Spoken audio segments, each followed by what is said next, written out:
Bruno ഫെർണാണ്ടസും റൊണാൾഡോയും തമ്മിൽ എന്തെങ്കിലും പ്രശ്നമുണ്ടോ? ഒട്ടുമിക്ക എല്ലാ ആരാധകരും ചിന്തിക്കുന്ന ഒരു കാര്യമാണിത്. ബ്രൂണോയും റൊണാൾഡോയും തമ്മിൽ ഒരു ഫ്ലാഷ് ബാക്ക് ഉണ്ട്. മാഞ്ചസ്റ്റർ യുണൈറ്റഡിന്റെ ചുവപ്പ് കുപ്പായത്തിൽ ഒന്നിച്ച് പന്ത് തട്ടിയവരാണ് ഇവർ രണ്ടുപേരും. മാഞ്ചസ്റ്റർ യുണൈറ്റഡിൽ റൊണാൾഡോയും ടെൻഹാഗും തമ്മിലുള്ള സംഘർഷത്തിൽ ബ്രൂണോ ഫെർണാണ്ടസ് കോച്ചിന്റെ അടിസ്ഥാനത്തിലായിരുന്നു നിലയുറപ്പിച്ചിരുന്നത്. ഖത്തർ ലോകകപ്പിൽ തങ്ങൾ പരസ്പരം ഡ്രസ്സിംഗ് റൂമിൽ കണ്ടുമുട്ടിയ ഹസ്തദാനം ചെയ്യാതെയുള്ള തിരിഞ്ഞു നടത്തം അന്ന് വലിയ ചർച്ചയായി. താരങ്ങൾ തമ്മിലുള്ള പ്രശ്നങ്ങൾ അന്ന് പോർച്ചുഗൽ ടീമിനെ വളരെയധികം ബാധിച്ചിരുന്നു. അന്നത്തെ പരിശീലകൻ ഫെർണാണ്ടോ സാന്റസിന്റെ ആദ്യ 11-ൽ ഇടം പിടിക്കാതെ റൊണാൾഡോ അധിക സമയവും ബെഞ്ചിലിരുന്നു. അങ്ങനെ അവസാനം മൊറോക്കയോട് 2 ഗോളിന്റെ തോൽവിയുമായി പറങ്കിപ്പടയും റോണോയും ഹൃദയവേദനയോടെ പടിയിറങ്ങി.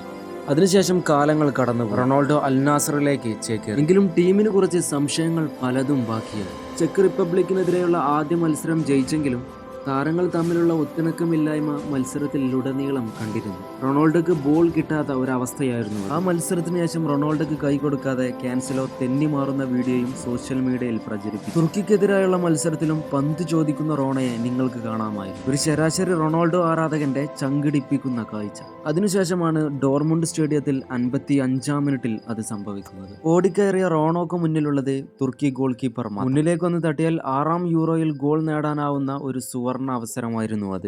പക്ഷേ മറുവശത്തുള്ള ബ്രൂണോ ഫെർണാണ്ടസിനെ തളികയിലെന്നപോലെ പന്ത് നീട്ടി നൽകി. വലയിലേക്ക് തട്ടിയിടുന്ന ദൗത്യം മാത്രമേ ബ്രൂണോക്ക് ഉണ്ടായിരുന്നുള്ളൂ. സെൽഫിഷ് എന്ന് വിളിക്കുന്നവരെ മാറ്റി പ്രകടിപ്പിക്കുന്ന ഒരു പ്രകടനം. ഫുട്ബോളിന്റെ ഫിസിക്സും ബാലപാഠങ്ങളും സഹപ്രവർത്തകർക്ക് നൽകുന്ന ഒരു പാഠമായിരുന്നു അത്. ഈ അസിസ്റ്റിലൂടെ മറ്റൊരു നേട്ടത്തിലേക്കും ഈ 39-കാരൻ നടന്നു കയറി. ഈ ടീമിൽ എനിക്ക് അഭിമാനമുണ്ട്. ഞങ്ങൾ പോർച്ചുഗലാണ്. തുർക്കിയുടെ മത്സരത്തിന് ശേഷം റൊണാൾഡോ കുറിച്ചത് ഇങ്ങനെയായിരുന്നു: ക്രിസ്ത്യാനോ റൊണാൾഡോ നല്ല കാലത്തും മോശം കാലത്തും എല്ലാവർക്കും അയാളൊരു വികാരമാണ്. അയാളോളം പന്തിനെ സ്നേഹിച്ച ഒരാളും പന്ത് തട്ടിയവരിൽ അയാളെപ്പോലെ പ്രണയിക്കപ്പെട്ട ഒരാളും കാൽപന്ത് ചരിത്രത്തിൽ അപൂർവമാണെന്ന് പറയാം. നിങ്ങൾ ഒരു ക്രിസ്ത്യാനോ ഫാൻ ആണെങ്കിൽ ഈ പോർച്ചുഗൽ ടീമിനെ കുറിച്ച് എന്താണ് നിങ്ങളുടെ അഭിപ്രായം?